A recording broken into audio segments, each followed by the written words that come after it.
what I'm doing is creating a master mix. That's, as far as I'm concerned, the master mix for that song in perpetuity.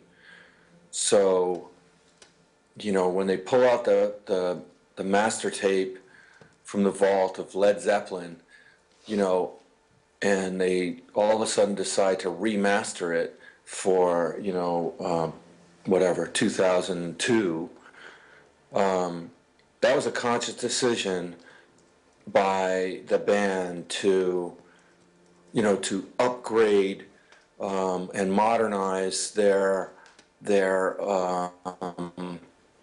recording in the modern age, because the original masters were either too low or I don't know, maybe they lost them.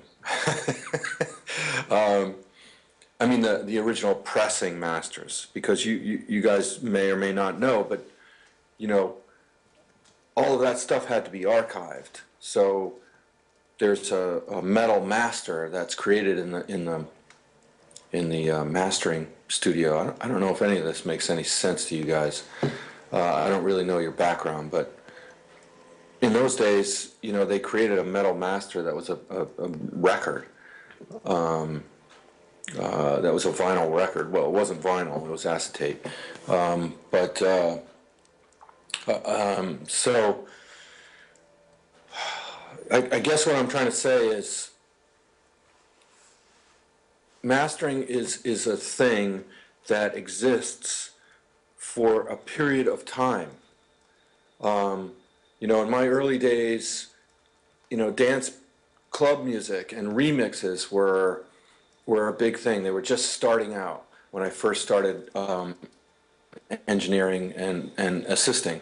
And mastering engineers had to communicate with the mixing engineers about where that vinyl was going to be used, because if it was going to be used in the club, then there could only be a certain amount of time on the vinyl, because the deeper the bass, the less groove space there was.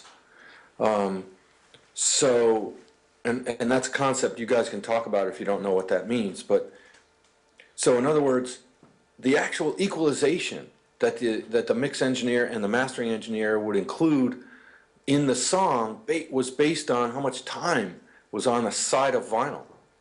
So if you then bring that into today's standard of now we send MP3s out to our audience, the mastering engineer has a whole different set of things. Before this we had what? We had DVDs. Before that we had cassettes. Each one of those delivery formats had a mastering technique that needed to be dealt with. Okay?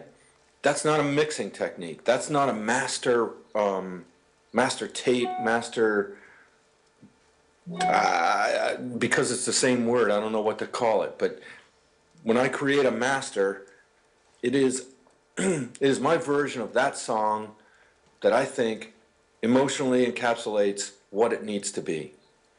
Now, the mastering engineer's job is to make sure that it is appropriately mastered to mix with other material on a delivery format.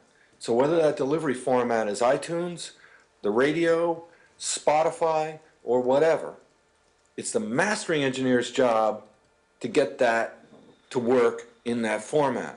Not my job. I mean, of course it's my job too, but my real job is to make sure that emotionally that song does business on every format. Whether it's a $100,000 stereo that some audiophile has, if that genre is included in this song, or earbuds, and it's the mastering engineer's job to make sure that the delivery of that works. So maximization is just It's just today's cassette tape duplication system, as far as I'm concerned.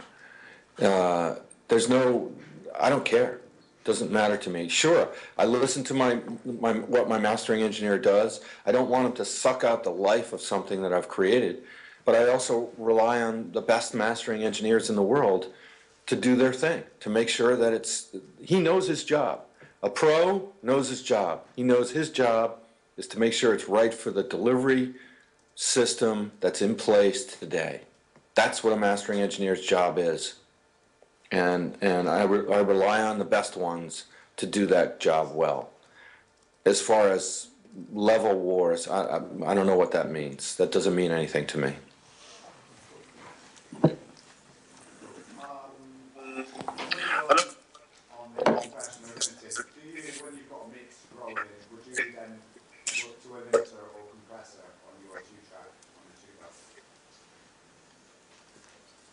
Say that again? Will you work to a compressor or limiter on the two-track? Yeah. Yeah. Yeah. Cool. Yeah. No, And that's from day one. question. Do you have a basic setting on that you work to, or you adjust on the fly?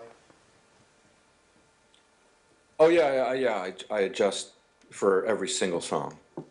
So, I mean, it's going through my chain is Chandler, curve bender, equalizer to a pendulum, compressor limiter to a couple V76 pre's into my Lavery A to D converter, and so it's always going through that stuff, and I just tweak it based on what I hear and what I need. So are the kids asking these questions and giving you these questions? Yeah. Because I definitely want to get their questions. Yeah, I think we. Do you want to do one from the audience? Or? Has anyone got a burning question? Just explain that we took questions from the students and fed them We to took you. questions before because we knew your time was limited. Okay. So we asked all the guys here. We've got about 3 different music courses represented in this room at the moment. Each different levels, different types of music that they're recording. So we just kind of try to feed questions that cover things for everyone. Okay. How All right. How are we doing on time, Tony? We're almost done. So give me one more question. Make it a good one. He wants a question, a legendary story from the rock and roll business. From the road. Did you hear that? I did not. He said, just as a final thing, if you've got a legendary kind of rock and roll story from the business, an anecdote to guys, because we've been picking your brain early in the morning. Well, because it's early in the morning, let me think of one quickly. Let's see. I probably have quite a number of them, and most of them shouldn't be talked about on the internet. But one that comes to mind quickly, and is quite poignant. I mixed "One More Chance" by Notorious B.I.G. And the mix took a very long time. I actually worked on it for about 2 weeks because it was a complete remix technically. It was a complete redo. It was basically a new song when it was done, and so there's a lot of production going on, and Big actually had to rewrite everything, but Big never wrote anything down, so he would just sit in the room next to me while I was coming up with my mix, and we rented out the Hit Factory for 2 weeks, which is not a cheap thing. In fact, I even, in the interim, I flew to L.A., mixed the Johnny Gill song, and then came back to New York, and sat back in the seat, and it was as if I hadn't left. Like I think they had just been in the room, like. Oh.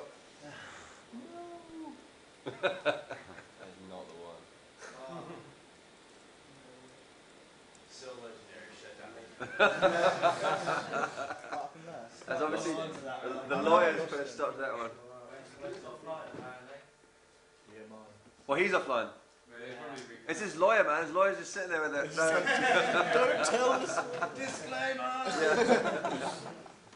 what happened was, Well, that's Tony Maserati, ladies and gentlemen.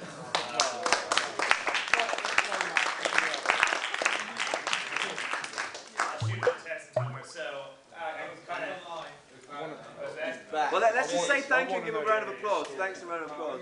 You might want to finish the story. I had the story. I want to hear the end of He's blatantly going to finish it.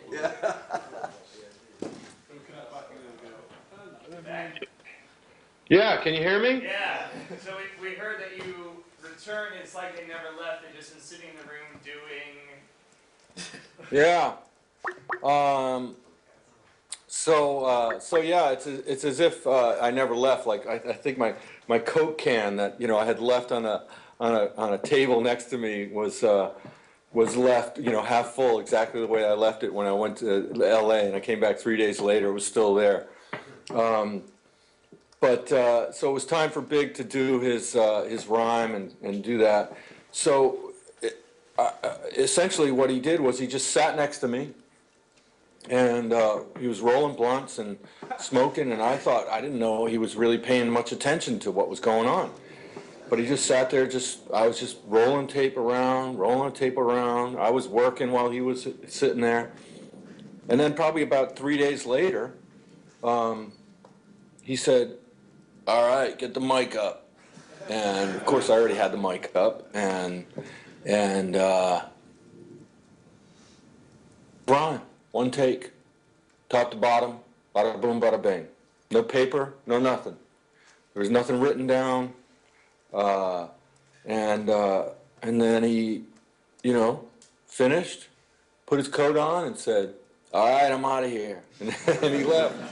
I don't know that we actually spoke much other than me asking him whether or not he wanted lunch. So it was kind of fun and interesting, and one of those rock and roll stories that, there's chaos going around at all times in the studio in those days, because, Faith Evans is there with her kid, and I'm holding on to her kid while Faith is doing a vocal, and I'm punching in with her child, like trying to touch everything and get to mommy, and and there's people running in and out, phone calls and whatnot going on, and vocals being done and production being done, and Big is just sitting there the whole time, memorizing what he's going to do, knocking it out in his head, and it was just hilarious the way he just walked in there, did it, put his coat on, left. I couldn't believe it. I just thought, my God, this guy really is the real thing. Anyway, so maybe that's my rock and roll story for today. That's perfect, Tony. Thank you.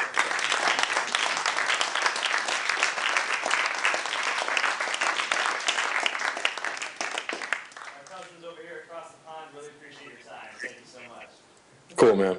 Well, I'm glad I could be of service, and Tristan, make sure you come back and visit me when you're here. You bet. There'll be a bottle of scotch waiting for you. Sweet. What? Bye, buddy. Rock and roll. Thanks, man. See you in LA. Yeah. Take care. Bye, fellas.